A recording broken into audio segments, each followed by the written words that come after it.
Instituto Mexicano del Transporte. Bienvenidos todos al seminario.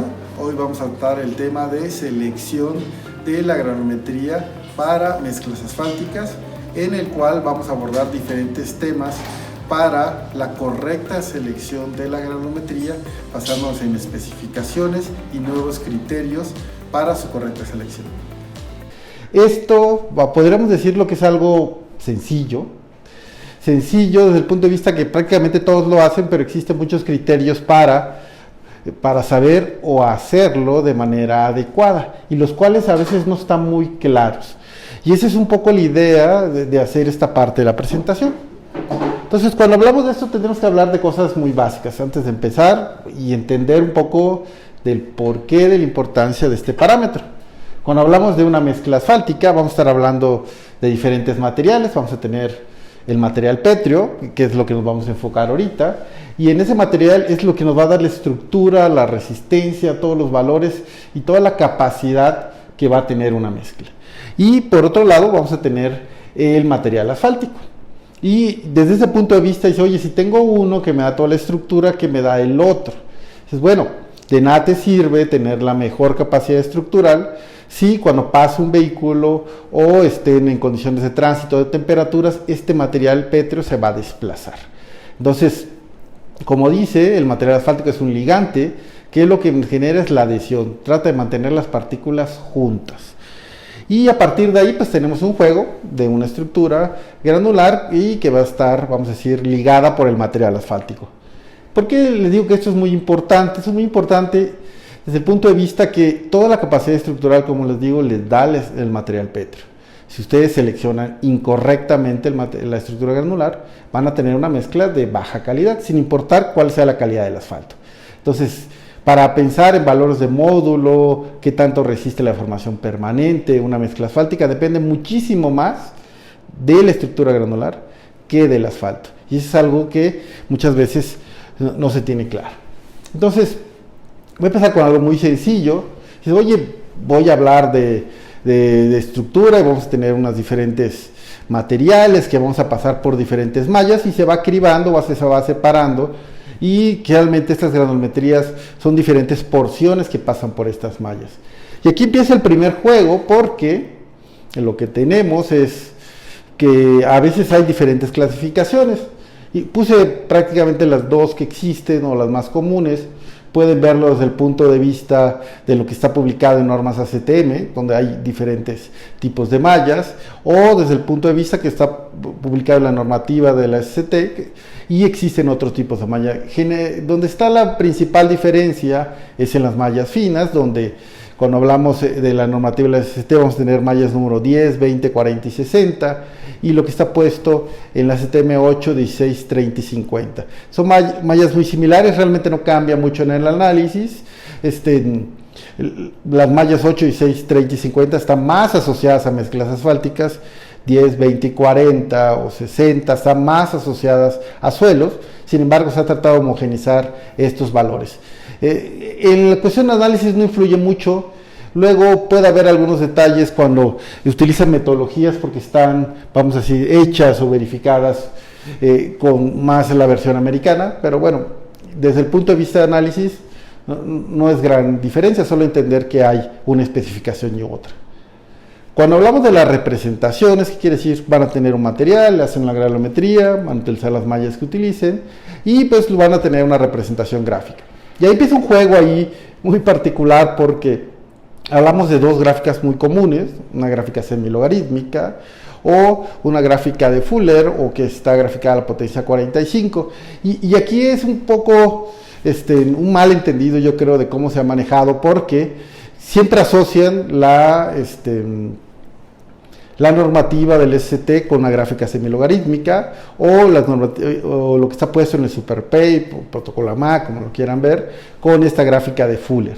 Y si van un poco más en detalle, en profundidad, asocia mucho a lo que está establecido con el Marshall, con una gráfica semilogarítmica, y lo que está establecido con el SuperPape con una gráfica de Fuller.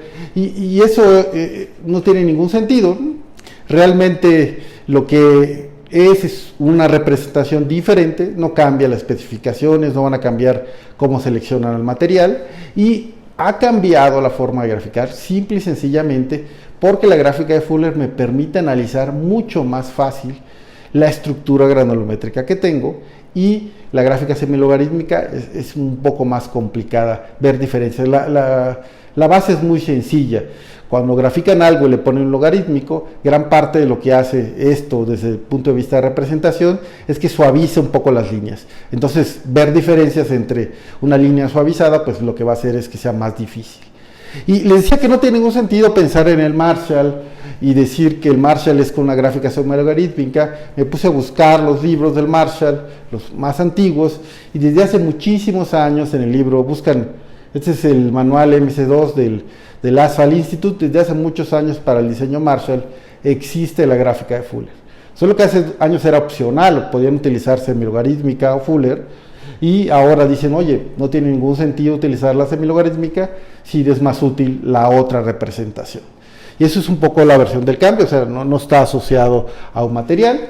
Bueno, pasando ese punto, pues ya sé sacar una alometría, sé cómo graficarla, y me voy a las especificaciones. Aquí nos vamos a poner en la especificación que está puesta en la normativa, y empiezo a tener puntos, decir, oye, mira, tengo 5 tipos o 5 opciones, y a partir de eso tengo que seleccionar una. Y lo primero que me pregunto, siempre me preguntaba al inicio de esto, es ¿cómo saber cuál es seleccionar? ¿Debería ser de media? ¿Debería ser 3/4, 1 pulgada? ¿Qué es lo más adecuado para el proyecto que voy a tener? Y eso no está muy claro, generalmente lo definen, y lo definen de manera incorrecta. Me puse a investigar qué opciones tendríamos. La primera que encontré es esta, es un documento publicado en SHRP, que se reporta, y si les pongo el 673, lo pueden buscar ustedes, descargar. Dice, oye, ¿podría clasificar o definir qué tipo de mezcla tengo y qué tamaño nominal debería utilizar en función del nivel de tránsito y del tipo de mezcla que voy a utilizar? Puede ser capa de herradura, estructural o mezclas de base. Y en función de eso, pues me da diferentes opciones. Sí, pero sí está bien, pero sigue siendo ambigua, porque al final, pues yo creo que depende en gran parte del espesor de la carpeta, lo que van a, y pues un poco la parte estructural. Entonces, veamos otra opción, y en otra opción, buscando, existen otros tipos de reportes. Este es el reporte del NSHRP, el 531, y lo que dice es, hace unos años en Estados Unidos empezó a investigar y dice, oye, yo creo que tengo una relación directa entre el espesor de la carpeta que voy a colocar y el tamaño de la partícula, o sea, el tamaño más grande que va a tener ese material.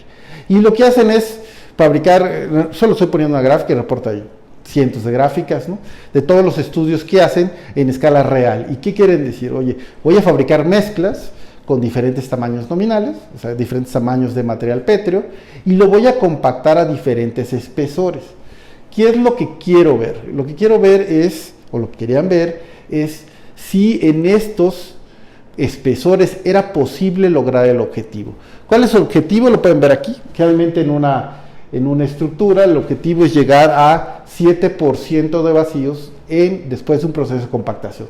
Quiere decir, construyen, compactan un pavimento, tienden la carpeta asfáltica y esperan que el valor objetivo sea 7%. Entonces, cuando van viendo en estos juegos, por ejemplo, esta es una de tamaño nominal de 3/4, y dicen, oye, pues voy a utilizar una mezcla gruesa o densa, que es lo más común, y empiezo a utilizar relaciones de 2:1, lo pueden ver aquí, 2:1, y dicen, oye, 2:1 significa que tengo un tamaño nominal de 3/4, y voy a compactarla en una carpeta asfáltica de 4 centímetros de espesor. ¿Qué es lo que dicen estas? Si lo pueden ver, dice, mira, porcentaje de vacíos de aire que rondan en el 10-11%. ¿Qué es lo que me dice? Oye, si tú utilizas un tamaño muy grande en un espesor o en un volumen muy pequeño, los materiales no se van a acomodar. ¿Y qué quiere decir? Por definición, vas a tener problemas de compactación. Y hay un rango en el cual los espesores son los adecuados para el tamaño nominal, y eso me va a dar que yo no tenga problemas por el mismo proceso de acomodo del material. Bueno, ese es el punto final. Entonces, para no entrar más a detalles o ver más gráficas, pues lo que determinan es un rango de qué debe haber de relaciones entre espesores y tamaños nominales del material, y con eso yo puedo decidir cuál es el tamaño nominal adecuado para mi mezcla. ¿Qué quiere decir esto? Muchas veces en los diseños estos procesos están disociados, ¿no? O sea, llegan al laboratorio y dicen, necesito una mezcla, ¿qué tamaño nominal? Pues el que tengas, ¿no? Y entonces diseñan, pues en el banco de aquí tengo 3/4 o tengo media, y ese es el que colocan. Y nunca se preguntan para qué y dónde lo van a colocar, y qué espesor va a tener esa carpeta asfáltica, y en función de eso, definir el tamaño nominal. Lo hacen de manera inversa, y cuando debería ser primero saber en qué es lo que voy a colocar, y a partir de ahí determinar cuál es el tamaño nominal más adecuado. Bueno, desde ese punto de vista, pues, supongamos que definimos un tamaño nominal de 3/4, lo que generalmente se hace es poner las especificaciones y seleccionar una mezcla de materiales que cumplan de estas especificaciones. Allí en la gráfica ven las líneas en rojo, que son las especificaciones, y la línea azul es, bueno, lo que tenemos como material propuesto. Y eso es un poco la idea. Existe una especificación y lo importante es estar dentro de ella, y no hay más. Entonces, cada vez que hago esto, pues me surgen preguntas, ¿no? Sobre todo, ¿cuál es la granulometría adecuada y que debería seleccionar? Tal vez si no están metidos mucho en esto, pues no lo ven tan claro. Alguien que está ahí, pues puede ser una mezcla. Recuerden que cuando van a definir estos materiales para construir una carretera, elaborar la mezcla, pues van a un banco de material, muestrean estos materiales, pero esta granulometría que ven allí no es producto de un solo material. Lo que tienen es diferentes fracciones, generalmente tienen un grueso, un fino, en algunos casos tienen gruesos, finos, sellos, y esas mezclas de 2 o 3 materiales son los que componen esta granulometría. Entonces, al final, parte de esta definición es poner o proponer diferentes proporciones de este material. En este caso lo puse con 2 materiales, podrían ser 3, 4, depende de lo que tengan en el banco.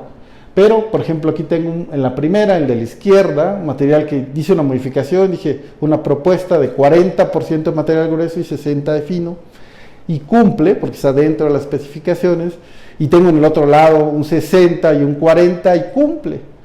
Y la pregunta es, oye, ¿cuál es el bueno? Porque los dos cumplen. Y es que me estoy yendo a extremos, porque podría estar hablando de 55-45, o ser mucho más fino y 59-39, que no es, o 41, perdón, y ya estaría ya en un juego especial.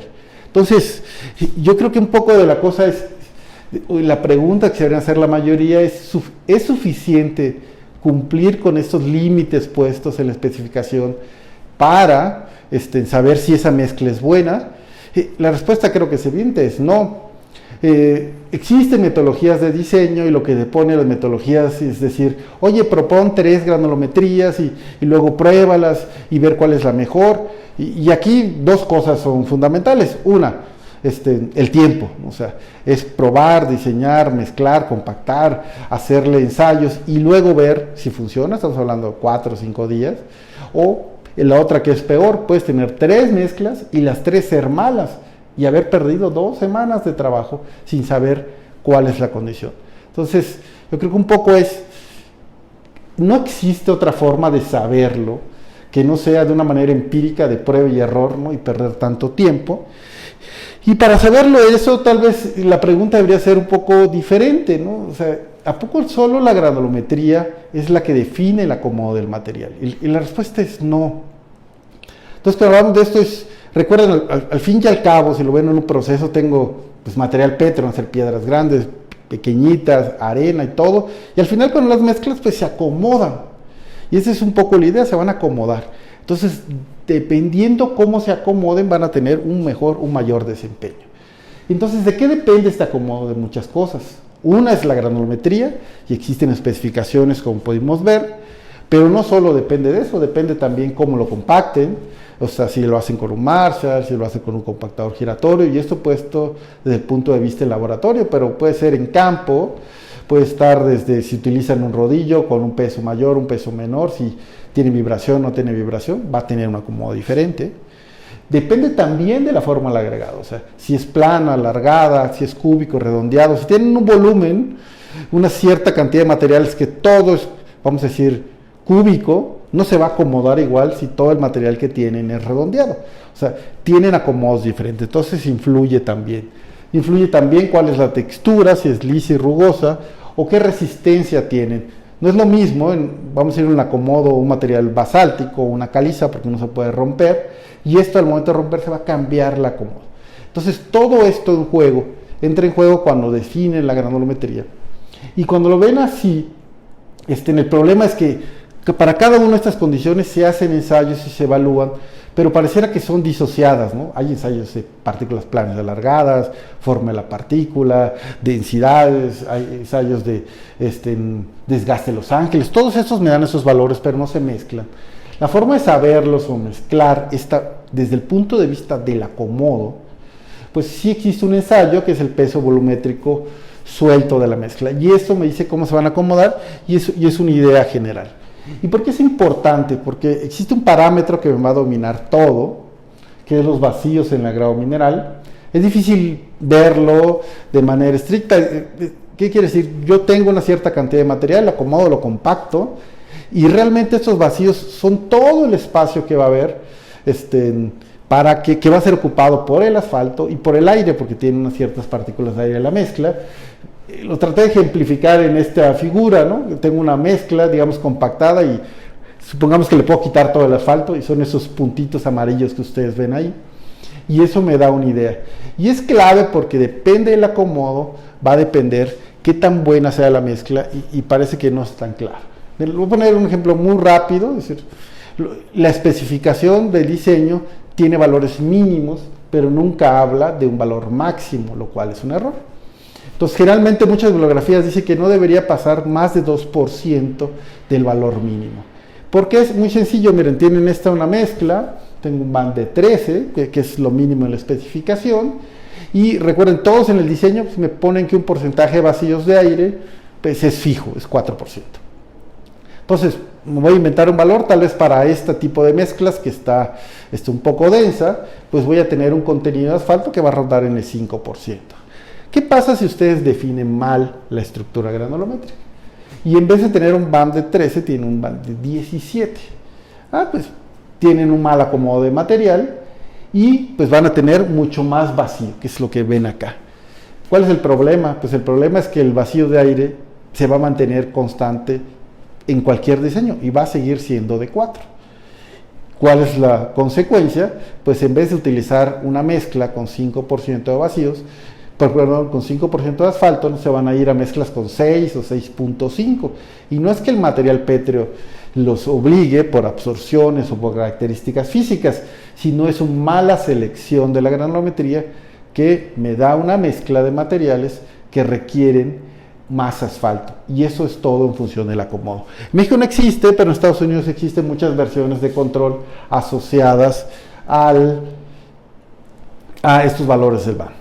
Y solo para ejemplificarlo, pues puse diferentes granulometrías para ver cómo influye, que también van a seleccionar el material, ¿no? No es lo mismo tener mezclas finas que gruesas, que SMAs, donde las proporciones de gruesos y finos van variando y dan estructuras que son completamente diferentes. Entonces, el acomodo depende de lo que ustedes requieran para diseñar.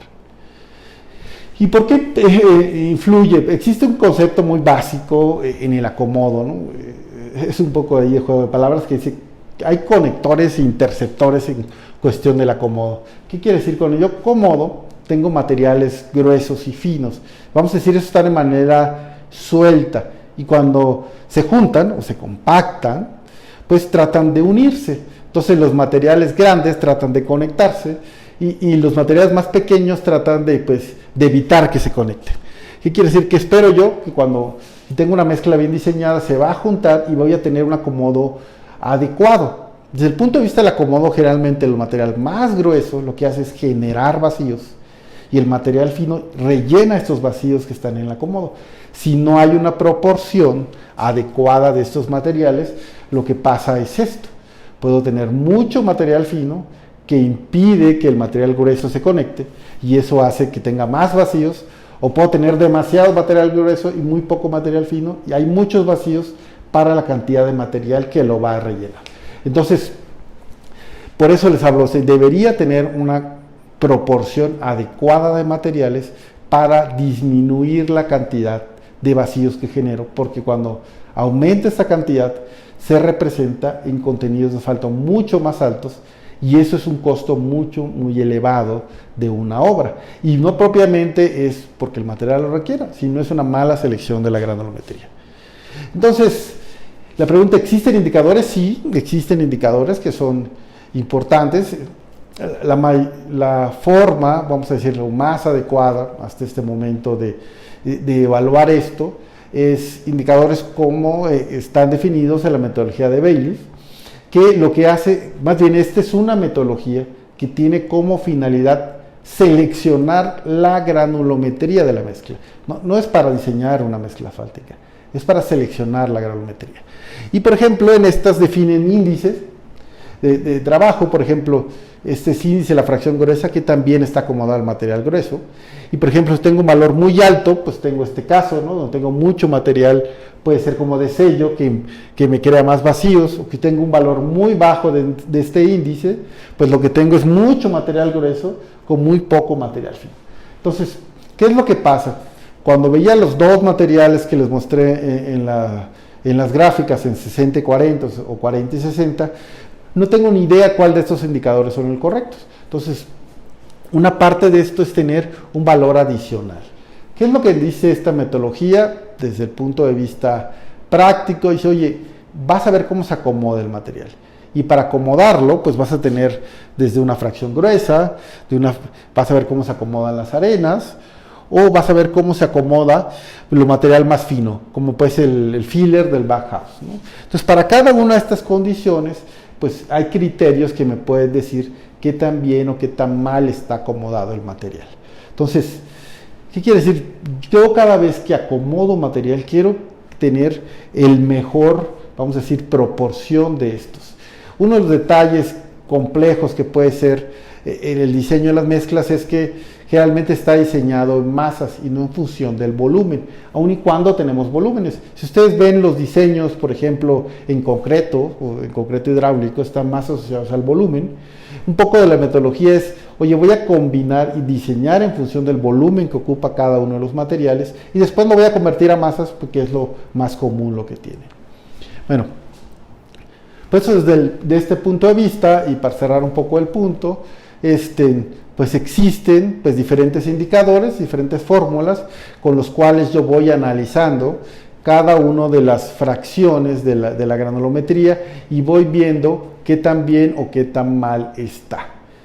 ¿Y qué me va a dar esto al final? Al final son unas fórmulas, pero pues regreso a mi condición inicial. Yo tengo una granulometría, bueno, tengo una especificación, un tamaño nominal de 3/4, como habíamos visto. Tengo dos granulometrías, aquí pueden ver 1 y 2, y las dos cumplen. Como les dije, la especificación pues no me puede decir nada más, simple y sencillamente que están cumpliendo, pero no sé si alguna de ellas es mejor que otra antes de empezar a mezclar y pasar más trabajo en el laboratorio. Esa es un poco la idea que les quiero decir. Oye, esto se puede programar, eso se puede hacer un análisis y no perder tanto tiempo en el estudio, porque al final lo que hago es calcular pues, entre estas dos metodologías, y voy calculando, voy diciendo, oye, cuáles cumplen o cuáles no cumplen estos procesos indicados. ¿Y qué tengo entre esas dos? Pues dos mezclas que en especificación tal vez no puedo decir gran cosa, pero cuando analizo sus condiciones de acomodo y su estructura, pues veo que tengo una mezcla que es la granulometría 1, que parece que no cumple ningún indicador. Entonces, es muy probable que esa mezcla no sea muy buena en cuanto al desempeño que va a tener. Y bueno, habría que verificarlo, ¿no? Y como último punto, pues, una de las cosas más clásicas es hacer una evaluación en la rueda cargada de Hamburgo, a ver cómo influye esta granulometría en la deformación permanente. Y aunque pueden ver que las dos mezclas eran similares, ven cómo la granulometría 1 tiene un valor que es de deformación altísimo. Pueden ver cómo físicamente las probetas presentaron roderas. Aquí en estos ensayos de rueda cargada de Hamburgo, el indicador es que no deben de tener más de 10 milímetros de deformación a las 20.000 aplicaciones de carga o 20.000 pasadas de la rueda. Y si pueden ver aquí, fallan en esta granulometría alrededor de los 16.000, ya no cumple. Y cuando tiene la granulometría 2, tiene una mezcla que es muy buena desde el punto de vista estructural. ¿A qué voy con esto? Miren, teníamos dos opciones. Solo utilizando la granulometría o solo utilizando las especificaciones es imposible saber si es una mezcla buena o no para resistir las evaluaciones del desempeño. Necesitamos un indicador que nos pueda decir, oye, aparte de la especificación, tienes que cumplir estos indicadores porque ese acomodo me va a dar un buen desempeño de esa estructura granular cuando esté funcionando en la carretera. Entonces, desde ese punto de vista, nunca está de más poder hacerlo previo a el diseño, porque al final, como les digo, pudimos habernos pasado 2 o 3 semanas haciendo el diseño, llegando a este punto y dándonos cuenta que no funcionó y habremos perdido una cantidad de tiempo y recursos en esta verificación, cuando se puede hacer de una manera diferente y previo a hacer un trabajo en laboratorio.